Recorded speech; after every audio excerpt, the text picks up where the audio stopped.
السلام علیکم خواتین و حضرات، چینل پر آنے کا بہت بہت شکریہ۔ آپ سے دوبارہ یہ درخواست کی جاتی ہے اگر ویڈیو پسند ہے تو چینل کو ضرور سبسکرائب کریں اور کمنٹ سیکشن میں اپنی آراء سے ضرور آگاہ کیجیے گا۔ صبح اس کی آنکھ کھلی تو خود کو ایک انجانی جگہ پر پایا۔ اپنے پاس تکیوں کو ہجوم دے کر ایک لمحہ لگا تھا اسے حالات سمجھنے پر۔ سر پیٹ کر وہ نظر تصویر کی جانب کر گئی جو اس کے ساتھ ہی آنکھیں بند کیے لیٹا تھا۔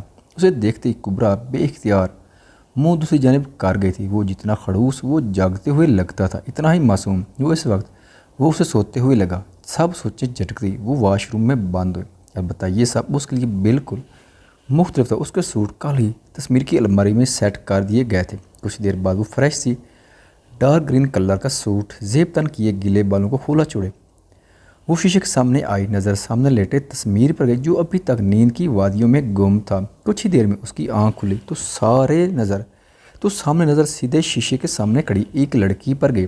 تصویر شاید پہلی بار اس کے بال بنا دوپٹے کے دیکھے تھے۔ سیاہ ریشمی بالوں سے اس کی کمر ڈھکی ہوئی تھی۔ اب اگر اٹھ ہی گئے تو فریش ہو کر نیچے بھی آنے کی زحمت کر لیجیے گا، سب انتظار کر رہے ہیں، کبریٰ اسے گھور کر کہتی اس کے سامنے آئی تھی۔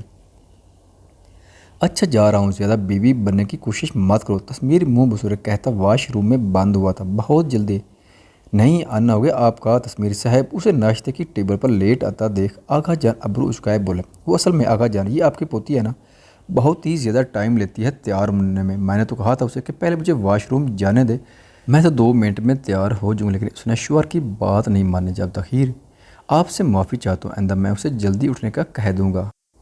آئندہ کبریٰ کی طرف سے آپ کو کوئی شکایت نہیں ہوگی، تصویر تحمل سے کہتا ساتھ کھڑی کبریٰ کو دیکھنے لگا جو منہ کھولے اسے دیکھ رہے تھے، جو کتنی دیر سے اس کے منہ پر ہی صاف جھوٹ بول رہا تھا۔ وہ سب تو ٹھیک ہے لیکن بیٹا کبریٰ تو آدھے گھنٹے سے نیچے ہے، تو پھر آپ کے واش روم میں کون تھا جو آپ کو اندر نہیں آنے دے رہا تھا؟ آغا جان اپنی مسکراہٹ دبائے بولے جبکہ ان کی بات سے تصویر جھیم کر رہ گئے۔ وہ تو سمجھ رہا تھا کہ کبریٰ ابھی 5 منٹ پہلے نیچے اتری ہوگی۔ چلے چھوڑیں، آ جاؤ بیٹا ناشتہ کرو۔ اماں جان ٹیبل پر بیٹھے ہر شخص کی دبی ہوئی مسکراہٹ دیکھ کر جل کر بولے، جس پر وہ مسکراتا وہ ان کے ساتھ والے سیٹ سنبھال گئے۔ نہیں تصویر، تمہاری جگہ اب یہ نہیں بلکہ وہ ہے، علی صاحب نے اسے ٹوکا اور سامنے ہی کبریٰ کے ساتھ پڑی ایک خالی چیئر کی طرف اشارہ کر گئے۔ کیا ہو گیا علی؟ اگر آج وہ اپنی دادی کے پاس بیٹھ گیا تو کوئی مسئلہ ہے آپ کو؟ اماں جان انہیں گھور کر کہنے لگی، کوئی بات نہیں علی بابا، آج میں تصویر کے ساتھ بیٹھ جاتی ہوں، آپ پریشان نہ ہوں۔ جب کبریٰ مسکرا کر اٹھتی تصویر کے سیدھی طرف والی سیٹ پر بیٹھ گئی۔ ویسے بھی ساتھ بیٹھنے سے کیا ہوتا ہے، اصل جگہ تو دلوں میں ہونی چاہیے جو کہ ان بچوں کے دلوں میں ہے ہی نہیں۔ اماں جان ایک بار پھر تلخی سے بولتی ٹیبل پر بیٹھے ہر شخص کو حیران کر گئی۔ کیسی باتیں کر رہی ہیں آپ ابتہ بیگم؟ آغا جان کی روب دار آواز گونجی۔ ہاں تو اور کبریٰ اور تصویر میں زمین و آسمان کا فرق ہے۔ اماں جان کبریٰ کو دیکھتی حقارت سے بولی۔ ان کی نظروں سے کبریٰ کو اپنے اندر کچھ ٹوٹتا محسوس ہوا تھا۔ ایک آنسو ٹوٹ کر اس کے ہاتھ پر گرا جسے تصویر بخوبی دیکھ چکا تھا۔ بالکل ٹھیک فرما رہے ہیں اماں جان، ہم دونوں ایک دوسرے سے بالکل مختلف ہیں۔ اب کی بار بولنے کی باری تصویر کی تھی اور اس کی آواز سے کبریٰ کا دل چاہتا وہ کہیں بھاگ جائے، وہ بھی سب کے سامنے اس کی تذلیل کرنا چاہتا تھا اور آج اسے وہ موقع مل گیا تھا۔ اماں جان کے چہرے پر ایک فاتحانہ مسکراہٹ رنگی۔ اگر کبریٰ اچھی ہے تو میں برا ہوں، اگر وہ آگے ہے تو میں اس سے پیچھے، وہ نیک ہے اور میں بد کردار ہوں۔ بے شک میں کبریٰ کے قابل نہیں ہوں لیکن وہ مجھے اپنے قابل خود بنا لگے۔ کیوں کبریٰ؟ تصویر تحمل سے کہتا اسے دیکھنے لگا جو کنفیوز سی ہوتی اسے دیکھ رہی تھی۔ میں خوش ہوں اور میں آپ سب سے یہی توقع رکھتا ہوں کہ آئندہ آپ لوگ بھی اس بارے میں بات نہ کریں۔ آخر میں وہ اماں جان کو وارن کرتا کہتا پانی کا گلاس منہ سے لگا گیا جبکہ پیچھے بیٹھے ہر شخص کو وہ اپنی باتوں سے مطمئن کر گیا سوائے کبریٰ کے۔ ضرور کوئی نیا پلان تیار کر لیا ہوگا۔ کبریٰ سر پیٹ کر خود سے کہتی ناشتے میں مصروف ہوگی لیکن جو بھی تھا وہ دل ہی دل میں خوش ضرور ہو گئی تھی۔ ویسے ولیمے سے فارغ ہو کر وہ سب اپنے اپنے روم میں گئے تھے۔ روحان وہ جو اپنے روم کی طرف بڑھا تھا اس کی آواز سے رکا۔ ہاں مجھے کچھ بات کرنی ہے تم سے۔ برکت سنجیدہ سی بولی۔ ہاں جی بولو میری روٹھی مینا۔ روحان فوراً سے اپنے لفرانہ موڈ میں کرتا بولا، اگر اس ٹون میں بات کرو گے تو نہیں کرو گی میں بات؟ اچھا سوری، ہاں بولو، تم سچ میں شادی کرنا چاہتے ہو مجھ سے؟ برکت ابرو اچکائے کہنے لگی، نہیں نکلی گڈا گڈی والا شادی کرنا چاہتا ہوں۔ روحان تب کر بولا، تم شادی کے بعد مجھے تصویر بھائی کی طرح ساتھ دو گے میرا، جیسے انہوں نے آج کبریٰ کا دیا ہے؟ برکت پر سوچ سی کہنے لگی، تمہاری طبیعت اگر واقعی خراب تو بتا دو، میں ڈاکٹر کے لے چلتا ہوں۔ روحان پریشان سا بولا، تم میری بات کا جواب دو، ہم پوری کوشش کروں گا لیکن تصویر بھائی جیسے نہیں کر پاؤں گا، ابھی تو انہیں ہماری بلی سے محبت نہیں ہے، جب اس کے اوپر بات نہیں آنے دیتے بعد میں نہ جانے کیا کریں گے۔ لیکن ہاں، میں تسمیر خان نہیں لیکن روحان خان ضرور ہوں۔ میرا ساتھ دینے کا طریقہ شاید تمہیں بچ گنا لگتا ہوں، لیکن ٹرسٹ بھی، میں تمہیں کبھی اکیلا نہیں چھوڑوں گا۔ روحان اس کے قریب ہوتا پر اعتماد سا بولا، اچھا ٹھیک ہے اب جاؤ، تم سو جاؤ۔ اس کے قریب آنے پر وہ گھبرا کر بولی، اب نیند ہی کہاں آنی ہے مجھے، ہم بس کھلم کھلا رومانس نہیں کرتے اچھے لوگ۔ روحان جو گھمبیر لہجے میں کہتا اس کے پاس آیا تھا، صباحت کی آواز پر چونک کر پیچھے ہوا۔ نہیں نہیں، میں نے کچھ نہیں دیکھا۔ صباحت دونوں ہاتھ آنکھ پر کے مسکرا کر بولی، بس کر دو، ہر جگہ تو گھس جاتی ہو تم، اپنی چیل جیسی نزلیں آ جاتی ہو۔ روحان منہ بنائے کہنے لگا، ہاں شاید اللہ نے تم پر نظر رکھنے کا مجھے ہی دے دیا ہے۔ صباحت کندھے جھکا گئی، ہاں تو کوئی بات نہیں، میرا وقت آنے دو، تم پر ایسی نظریں رکھوں گا کہ یاد رکھو گے۔ تاپ کر کہتا وہ قدم اپنے روم کی جانب بڑھا گیا، جبکہ برکت کہہ کر گئے صباحت کے ساتھ ٹی وی لانج میں بیٹھتی باتوں میں مصروف ہو گئی۔ کیوں کیا تھا وہ؟ کبرا اسے دیکھتی کہنے لگی، کیا؟ تسمیر موبائل میں مصروف سا بولا، صبح ٹیبل پر جب میری بےعزتی کرنے کا موقع ملا تھا تو کیوں نہیں کی؟ کبرا نہ سمجھے سے کہنے لگا، نہیں یہ بتاؤ کس طرح سکون ہے تمہیں؟ بےعزتی نہ کروں تو مسئلہ کر لو، بےعزتی کروں تو مسئلہ۔ تسمیر ابرو اچکا گیا، ہاں ویسے وہ تمہارے لیے نہیں کیا تھا میں نے، وہ چھوٹی مام اور موم کے لیے کیا۔ کیا کیوں؟ وہ بہت پریشانی سے ہمیں دیکھ رہی تھی، اور کہیں نہ کہیں تمہارے لیے بھی۔ کیا کہوں کہ میں نہیں چاہتا کہ کل کو جب ہم الگ ہوں، ہماری طلاق ہو تو لوگ تم پر باتیں بنائیں اور تم اپنی زندگی شروع ہی نہ کر سکو۔ تسمیر عام سے انداز میں کہتا اس کے پاس شیشے کے سامنے آیا، طلاق؟ کبرا کو لگا اس نے کچھ غلط سنا ہے۔ ہاں اماں جان ٹھیک تو کہتی ہیں، ہمارے میں زمین آسمان کا فرق، اور یاد رکھو کہ زمین اور آسمان چاہے جتنا عرصہ ساتھ ہیں لیکن کبھی ایک نہیں ہو سکتے۔ تسمیر عام سے انداز میں بولتا، کبرا کو تپا گیا تھا، شاید وہ پہلا مرد تھا جو شادی کے پہلے دن ہی طلاق کی بات کر رہا تھا۔ ہٹیں آگے سے، وہ اسے کچھ بھی کہے بغیر نظر انداز کرتی آگے بڑھی، جبکہ اس کی اپنی میکسی میں پاؤں اڑا تھا۔ اس سے پہلے وہ گرتی تسمیر اسے اپنی مضبوط گرفت میں لے چکا تھا، اور دیکھا ناراضگی، دیکھا شوہر سے ناراض ہونے کی اللہ نے کیسی سزا دی ہے۔ تسمیر شرارت سے بولا، چھوڑے مجھے۔ کبرا بسورے کہنے لگی، پکا؟ تسمیر اسے ایک جھٹکے سے نیچے کرتا بولا، نہیں میرا مطلب مجھے سیدھا کھڑا کریں۔ کبرا اس کی کالج والی حرکت یاد کیے چلائے جب تسمیر نے اس کے ایک کہنے پر اسے نیچے پھینک دیا تھا۔ نہ چھوڑوں تو؟ تسمیر اس کی حالت سے محسوس ہوتا کہنے لگا، پلیز۔ اب کی بار وہ روحان سی ہوئی تھی جس پر وہ رحم کرتا اسے جھٹکے سے اوپر کر گیا، جبکہ اس کے اچانک ایسے کھینچنے پر وہ کٹی ڈور کی طرح اس کے سینے سے لگی تھی۔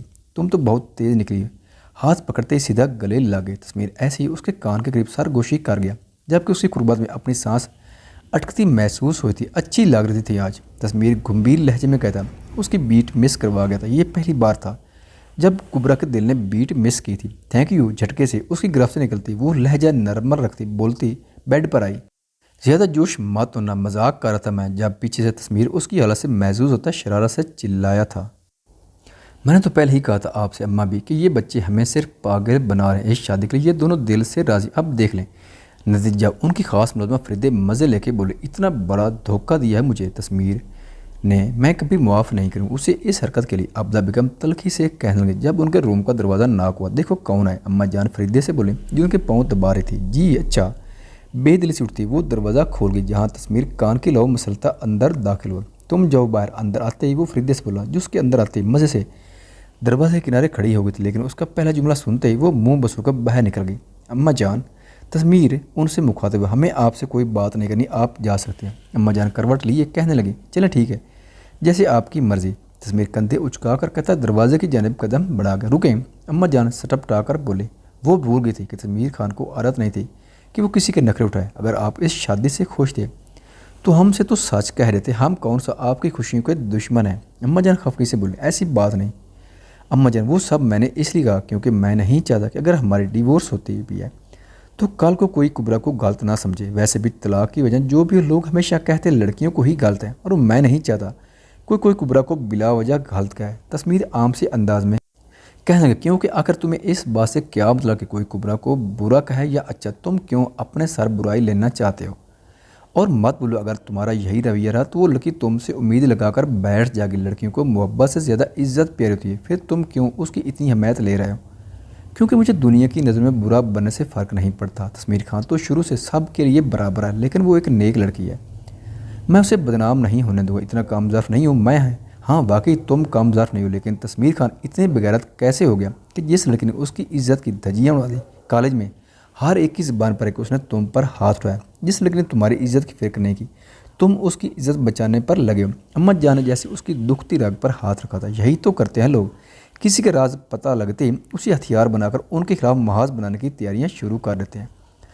آپ کو کس نے بتایا؟ نام بتائیں مجھے، میں زندہ دفن کر دوں گا اسے۔ تسمیر گر رہا تھا، جس پر دروازے کے باہر کھڑی فریدے سہم کر رہ گئی۔ مجھے کہاں سے پتہ لگا؟ یہ بات تم چھوڑو، تم مجھے میری بات کا جواب دو۔ خانوں کی اولاد کب سے اتنی بغیرت ہو گئی کہ ان پر عورتیں ہاتھ اٹھانے لگے؟ بغیرت نہیں ہوں جب بھی چپ ہوں۔ آپ بتائیں، خانوں کی اولاد جب سے اتنی بغیرت ہو گئی ہے کہ غیرت کے نام پر بدلے میں عورتوں پر ہاتھ اٹھائے؟ تمسیر دڑ جبکہ اس کی داڑھ سے اماں جان دل تھام گئی۔ اب کیا ہوگا بی بی؟ یہ تو کبرا پر بات آنے ہی نہیں دے رہا۔ اگر ایسا ہی چلتا رہا تو آپ کا پلان تو درے کا دھرا رہ جائے گا۔ فریدے ان کو مزید لگا گئی۔ دفع ہو جاؤ تم یہاں سے، اس سے پہلے میں تمہیں ہی کچھ کر دوں۔ اماں جان کے چلانے پر وہ باہر کی طرف بھاگی تھی۔ اٹھو یہاں سے۔ روم میں آتے ہی اسے مزے سے لیتا دیکھ وہ غصے سے بولا، کیوں؟ کس خوشی میں؟ کبرا ابرو اچکائے کہنے کہ میں آج یہاں سوؤں گا بس۔ تسمیر گر رہا تھا، اسے اماں جان کی باتیں اب تک اپنے کانوں میں گونجتی محسوس ہو رہی تھی۔ جب کبرا اسے کچھ بھی کہے بغیر اٹھ کر کمرے سے باہر قدم بڑھا گئی، کرتی رہے موڈ خراب۔ اب اسے دکھاؤں گا میں بھی کہ زندگی جہنم ہونا کسے کہتے ہیں۔ جیسے اس نے میری زندگی جہنم بنا دی، ویسے ہی میں اس کی کروں گا، خود سے کہتا۔ وہ بیڈ پر ڈھہ گیا۔ کافی دیر بعد جب وہ روم میں نہیں آئی تو اس کی جگہ سے کروٹ لیتا اپنی جگہ پر آ گیا۔ جب اس کے کمرے کا دروازہ کھلا اور وہ اندر داخل ہوئی، اسے آتا دیکھ وہ فوراً آنکھیں بند کر گئی۔ اٹھ جائیں، جانتی ہوں جاگ رہے ہیں۔ کبرا اس کے اوپر کھڑی بولی، بولو۔ وہ بند آنکھوں میں محض اتنا ہی کہہ پایا، چائے بنا کر لائی ہوں، ساتھ کچھ سنیکس بھی ہیں، اگر سر میں درد ہے تو چائے پی لے، آرام آ جائے گا۔ کبرا عام سے انداز میں بولی، نہیں چاہیے مجھے کچھ اور، ویسے بھی اب آرام جب ہی آئے گا جب تم میری زندگی اور میرے کمرے سے چلی جاؤ گی۔ تسمیر تلخی سے گویا ہوا، ہاں تو مجھے بھی کوئی شوق نہیں ہے آپ کے ساتھ رہنے کا، چلی جاؤں گی۔ میں نے انسانیت کی خاطر پوچھا تھا، میں نے۔ کبرا تپ کر کہتی اپنی سائڈ پر جہاں لوازمات سے بھری ٹرے چائے کے کپ کے ساتھ پڑی تھی، تو وہ بس اسے پریشان دیکھ کر اس کے صبح والے احسان کا بدلہ اتارنا چاہتی تھی۔ ان دونوں میں جو بات اس نے نوٹ کی تھی وہ یہ تھی کہ تسمیر ہر 5 منٹ بعد اپنی کان کی لو مسلتا اور غصے آنے پر 2 انگلی کمپٹی پر مارتا تھا۔ اپنی چائے کا کپ ختم کرتے وہ کمبل منہ تک اوڑھ گئی۔ وہ جو کب سے اس کے سونے کا انتظار کرتا، اس کی طرف سے مسلسل خاموشی دیکھ کر آہستہ آہستہ قدم اٹھائے، اس کے سرانے کے ساتھ والے ٹیبل پر رکھی ٹرے اٹھا کر سامنے رکھے صوفے پر لے گیا۔ بھوک تو اسے واقعی بہت لگ رہی تھی۔ یہی تو تسمیر خان کی ایک عادت تھی جسے وہ کبھی چاہ کر بھی ختم نہیں کر پایا تھا۔ ہم چائے اور سنیکس تو اچھے بنائے اس نے، خود سے کہتا۔ وہ کھانے میں مصروف ہو گیا۔ اچھی طرح پیٹ بھرنے کے بعد وہ ٹرے اٹھائے کچن کی جانب بڑھ گیا۔ تقریباً 5 منٹ بعد بہت احتیاط سے دروازہ بند کر کے وہ واپس بیڈ تک آیا۔ انسان کو چاہیے کم از کم 5 منٹ تو اپنی بات پر ٹکا رہے۔ کبرا کی کمبل کے اندر سے ہی آواز گونجی، جس پر وہ فوراً دانت پیس گیا۔ تھینک یو ہی بول لیتا بندہ۔ اس کا ایک اور شکوہ آیا، تھینک یو مسز کبرا۔ تسمیر دانت پیس کر کہتا، اس کی تکیوں کی بنائی دیوار کے دوسری جانب لیٹ گیا۔ یہ ہوئی نا اچھے بچوں والی بات، جس پر وہ کمبل سے منہ باہر نکالے مسکرا کر بولتی، پھر آنکھیں میچ گئیں۔ صبح فجر کی اذان کے فوراً بعد وہ ان کے گھر کے باہر کھڑا دروازہ بچا گیا، جسے اندر سے فوراً ہی کھول دیا گیا تھا۔ ارے میری بیٹی، آؤ آؤ اندر آ جاؤ، وہ ولی صاحب مسکرا کر بولے، آ جائیں، جس پر صباحت دروازے کے باہر کھڑے جون کو اشارہ کر کے، ارے یہ تو میرا بیٹا بھی ساتھ آیا، اچھی بات، تم خود چھوڑنے آگے، ورنہ مجھے تو اس کی ٹینشن ہی رہتی ہے۔ ولی صاحب اسے بیٹھنے کا اشارہ کرتے بولے، جی سر، بس میں بھی زمینوں پر جا رہا تھا، اس لیے سوچا صباحت کو چھوڑتا چلا جاؤں۔ جہانگیر مسکرا کر کہنے لگا، وہ بس تو ٹھیک ہے، لیکن مجھے یہ تمہارا سر کہنا اچھا نہیں لگتا، تمہارا تو ایک طرح سے سگا ماموں ہوں میں۔ ولی صاحب سر جھکائے بولے، جی بالکل، جب بھی میں اپنے ماموں کے لیے ان کی بانجی کی شادی کی خوشی میں یہ تحفہ لایا ہوں۔ جون انہیں اداس دے کر فوراً سے ایک سوٹ کا پیکٹ ان کے سامنے رکھ گیا۔ ارے اس کی کیا ضرورت تھی؟ ویسے بھی میں کیا خوشی مناؤں، میں تو جا بھی نہیں سکتا، اپنی پیاری بانجی کی دلہن بنے نہیں دیکھ پایا۔ بس تمہاری نانی اگر پرانی باتیں بھول جائے تو آج میں اپنی بانجی کی شادی میں بہت ارمانوں سے شامل ہوتا۔ ولی صاحب سرد آہ بھر گیا، انشاءاللہ جلدی سب ٹھیک ہو جائے گا، آپ پریشان نہ ہو ماموں سے۔ جون کی اداسی دیکھی نہیں گئی تو پہلی بار انہیں ماموں کہہ کر پکارا، جس سے ولی صاحب کی خوشی کی انتہا نہ رہی۔ ارے میرا بچہ، اللہ تمہیں خوش رکھے۔ ولی صاحب کچھ دیر پہلے والی اداسی بھول کر اسے گلے سے لگا گیا، جس پر وہ بھی مسکرا دیا، جبکہ یہ مرد صباحت نے آنکھوں میں نمی لیے دیکھا تھا۔ صبح اٹھتے ہی بھاگتے ہوئے واش روم میں بند ہوا تھا، کیونکہ آج بھی وہ اس سے پہلے اٹھ کر نیچے جا چکی تھی۔ کچھ دیر میں وہ واش روم سے نکل کر